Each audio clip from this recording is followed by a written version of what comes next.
எனது குடும்பத்தை சார்ந்த அனைவருக்கும் பணிவான வணக்கங்கள். இந்த புகழஞ்சலியை கேப்டன் விஜயகாந்த் அவர்களுக்கு மிகவும் சிரத்தையோடு நடத்தி கொண்டிருக்கும் தென்னிந்திய நடிகர் சங்கத்தினருக்கும் அனைத்து உறுப்பினர்களுக்கும் தலைவர் நாசர் அவர்கள், செயலாளர் விஷால், பொருளாளர் கார்த்திக் மற்றும் பூச்சி முருகன் ஐயா, அனைத்து பொறுப்பாளர்களுக்கும் பணிவான வணக்கங்கள். உலகத்தில் புரட்சி தலைவர் எம்ஜிஆர் மக்கள் அனைவர் மனதிலும் இதயத்திலும் இடம் பிடித்தவர். அதுக்கடுத்து நடிகர் திலகம் சிவாஜி கணேசன் நடிப்பின் இமயமா எல்லாரும் மனசுலையும் நிற்கிறவர். புரட்சி கலைஞர் விஜயகாந்த் ஒருவர் தான் 15 கோடி தமிழர்களின் இல்லங்களிலும் குடியிருந்து கொண்டிருக்கும் ஒரே மனிதராக எப்போதும் திகழ்வார், எப்போதும் திகழ்வார். அன்னாரின் ஆன்மா சாந்தி அடைய நான் வல்ல இறைவனை பிரார்த்திக்கிறேன்.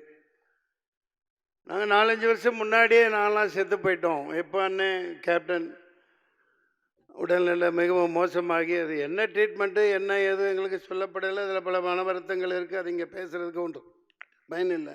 என்னால் தாங்க முடியல, அதெல்லாம் பார்க்க முடியல. அந்த மாமனிதருக்கு எத்தனை சோதனைகள் வந்ததுன்னு. நான் ஆர்கே செல்லமணி அவர்கள் நல்ல ஒரு இதை சொல்லிட்டு போனாங்க. அதன் தொடர்ச்சியாக புரட்சி கலைஞர் வளாகம்ங்கிறது வைக்கிறதுல ஒன்றும் இது இல்லை. ஆனால் நடிகர் சங்கத்தின் தலைவர், பொருளாளர், முக்கியமாக கார்த்திக்கு நான் வேண்டி கேட்டுக்கிறேன், இது ஒரு கருத்தாக நீங்கள் எடுத்துக்கோங்க. கடன் வாங்கி ஏதாவது இப்போ கட்டுறதுல என்ன சிக்கல் என்ன ஏதுன்னு தெரியல, இந்த இடத்துல சொல்லணும் மக்கள் அறிய. ஏன்னா நம்மெல்லாம் மிகப்பெரிய லெஜெண்டாக இருந்த ஒரு கேப்டன். நான் அவர் தலைவராக இருக்கையில், நடிகர் சங்க தலைவராக இருக்கையில் செயற்குழு உறுப்பினராக இருந்தவன். அந்த பத்திரத்தையெல்லாம் வாங்கி காமிச்சு, அந்த அங்கே இது இருக்கும், அங்கே அது என்ன அந்த படம் பார்க்குற இடம் தேட்டர், அங்கே வச்சு செயற்குழு நடந்துகிட்டு இருக்கையில் அதெல்லாம் காமிச்சு எவ்வளோ ஈடுபாடாக எப்போவும் சிரிச்சுக்கிட்டே இருப்பாங்க. கடன் வாங்கி கட்டாமல் அதை அவர் பாதையில் மொய் விருந்து மாதிரி எப்படி ஒரு படத்தில் பண்ணியிருப்பாங்க, அந்த மாதிரி மொய் விருந்து வச்சு எந்த செலவும் பண்ண வேணாம், 5 பைசா நடிகர் சங்க செலவு பண்ண வேணாம். எல்லா நடிகர்களும் அந்த வளாகத்தை சுத்தப்படுத்தி அந்த புதர்களெல்லாம் அப்புறப்படுத்திட்டு சாமியானா போட்டு, இந்த பக்கம் சைவ உணவு அந்த பக்கம் அசைவம் போட்டு மொய் விருந்து வச்சு பாக்கு அட்டையில் வெத்தலை பாக்கு வச்சு எல்லா நடிகர்களுக்கும் கூப்பிடுவோம். அவங்க 10 கோடி 5 கோடி எவ்வளோ யார் என்ன தர்றாங்களோ டிடியோ செக்கோ வச்சுட்டு போட்டோம். பாருங்கள், மிகுந்த வரவேற்பு இருக்குது. என்னை தப்பாக எடுத்துக்க வேணாம்.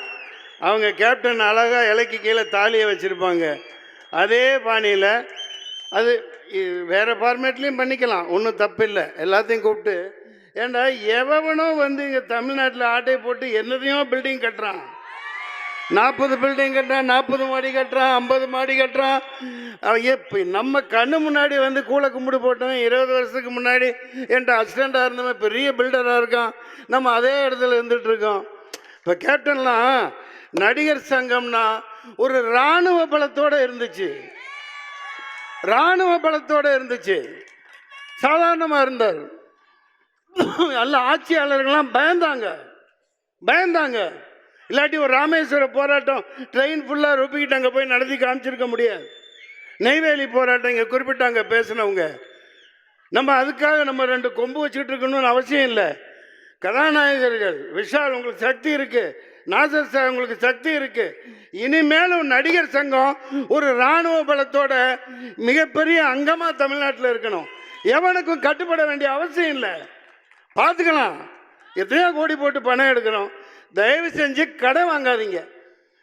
அதாவது டிரான்ஸ்பரண்டாக இருக்கட்டும். எந்த நடிகர் என்ன கொடுக்குறாங்களோ என்னங்க இதெல்லாம் ஒரு ஜுஜிபி மேட்ருங்க, சாதாரண விஷயம். ஒரே வருடத்துக்குள்ளே கட்டப்பெறணும். விஷால் நிச்சயமாக செய்வார். கார்த்திக் பொருளாளர்கிட்ட கெஞ்சி கேட்டுக்கிறேன், நான் கூட வரேன். நீங்கள் செயற்குழு உறுப்பினர்கள் மட்டும் ஈகோ பார்த்துட்டுலாம் இருக்காதீங்க. நடுராத்திரி கூப்பிடுங்க, எப்போ கூப்பிட்டாலும் வரோம், எல்லோரும் வருவாங்க. இது ஒரு சாதாரண விஷயம். எம்ஜிஆர் நடத்தின மாதிரி அந்த இடத்துல இப்போ இந்த பொங்கல் வச்சு ஒன்றுமே நடக்கலை.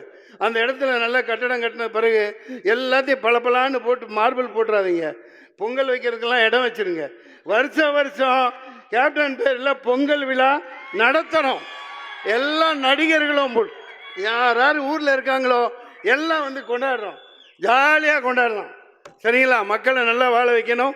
அதான் கேப்டன் சொன்னது. அன்னாரின் ஆன்மா சாந்தியுடைய வாழ்த்துக்கள். பிரார்த்திப்போம். நன்றி, நன்றி, வணக்கம். எல்லோருக்கும் வணக்கம். இந்த மேடையில் நான் அதிகமான கச்சேரிகள் பண்ணவங்களில் நானும் ஒருத்தனாக இருந்திருக்கேன். ஒரு காலத்தில் நான் சென்னைக்கு 87 வந்தேன். என்னுடைய ஊர் புதுக்கோட்டை மாவட்டம் தாஞ்சூருங்கிற ஒரு கிராமம். விஜயகாந்தன் எனக்கு வந்து உதவியாளர் இருந்த எஸ்கே சுப்பையா வந்து என் அண்ணன் தான். அவர் மூலியமாக எனக்கு 87 +2 முடிச்சுட்டு சென்னைக்கு வந்ததுலேருந்து 37 ஆண்டு காலங்கள் தொடர்பு இருக்குது. ஆனால் இது வரைக்கும் நான் எங்கேயுமே எதையுமே பெருசாக வெளிப்படுத்திக்கிட்டது இல்லை. அவரை நான் முதல்ல பார்த்தது மவுண்ட் ரோடு பேராமௌண்ட் எலக்ட்ரோபேட்டிங் கம்பெனியில் நான் வேலை செய்யும் பொழுது மைக்கேல்னு ஒரு சைக்கிள் வாடகை கடை சைக்கிள் வச்சுருப்பார் ஒருத்தர். அவர்கிட்ட வாடகை சைக்கிள் எடுத்துக்கிட்டு அந்த ராஜா பதர் ஸ்ட்ரீட்டில் எல்லோரும் சொன்ன அந்த இடத்துக்கு போனால் ஞாயிற்றுக்கிழமை பிரியாணி போடுவாங்க. பல ஆயிரம் பேர் பல லட்சம் பேர் அவர்கிட்ட சாப்பிட்ருக்காங்க. அந்த வரிசையில் நானும். அன்றைக்கி இப்ராஹிம் ராவுத்தர் அங்கே இருப்பார். அவர் எல்லாத்தையும் ஒழுங்குபடுத்திக்கிட்டு இருப்பார். அதுக்கு பிறகு எங்கள் தாத்தா ஒருத்தர், அந்த டைட்டில் தான் எஸ்கே சுப்பையா எடுத்த படத்துக்கு பெரியண்ணான்னு டைட்டில் வச்சாங்க. அவர் வந்து எங்கள் சொந்தக்காரர், எங்கள் அம்மா பிறந்த ஊரில் ரொம்ப ரிலேட்டிவ். அவர் எலெக்ஷனில் நின்னார். 87க்கு பிறகு நடந்த டிஎம்கே அந்த நேரத்தில் எலெக்ஷனில் நின்னார். அவருக்காக முதன்முறையாக கேப்டன் வந்து ஒருத்தருக்காக பிரச்சாரம் பண்ண முதல் பிரச்சாரம் அதுதான் நினைக்கிறேன், என்னுடைய நினைவு சரியாக இருந்தால். அதற்கு பிறகு நான் சினிமாவில் நடிகனாக வருவேன்லாம் நான் வரல. நான் ஒரு மியூசிக் லைனில் தான் வந்தேன். அது ஏதோ நடந்தது.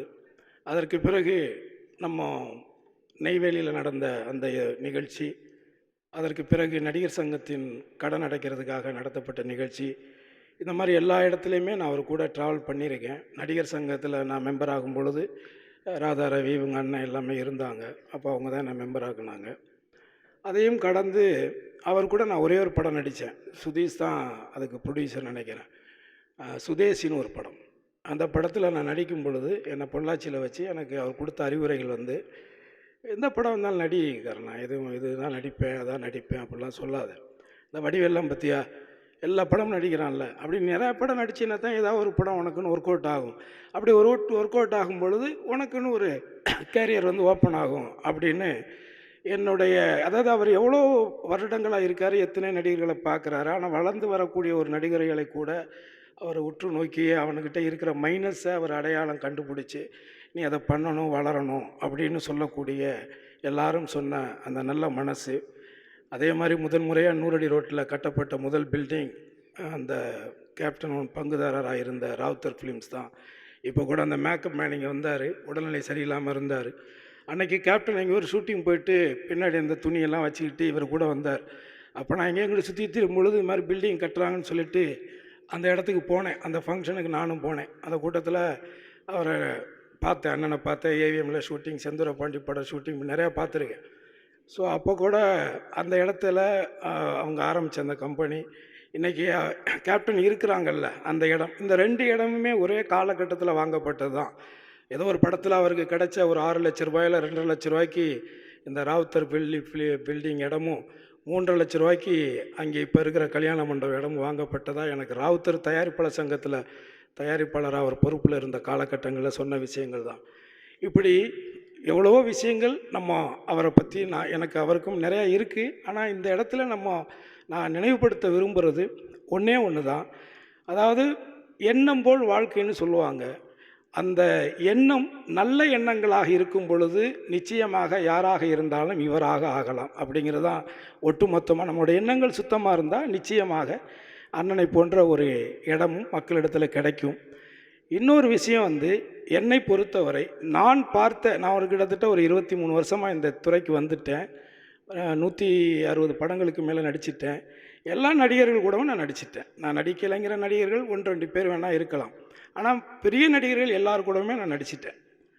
அப்படி நான் நடித்து பார்த்த நடிகர்களில் தன்னை மட்டுமே நம்பக்கூடிய ஒரு நடிகர், அவருக்கு வந்து இந்த நம்பர் 1 மியூசிக் டைரக்டர் தேவையில்லை, நம்பர் 1 டைரக்டர் தேவையில்லை, நம்பர் 1 ஹீரோயின் தேவையில்லை, நம்பர் 1 காமெடியன் தேவையில்லை. இன்றைக்கி நீங்கள் எந்த ஹீரோ வேணாலும் எடுத்துக்கோங்க.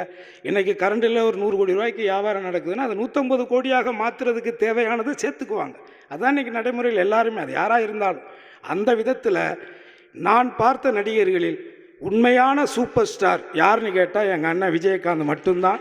அனைவருக்கும் நன்றி.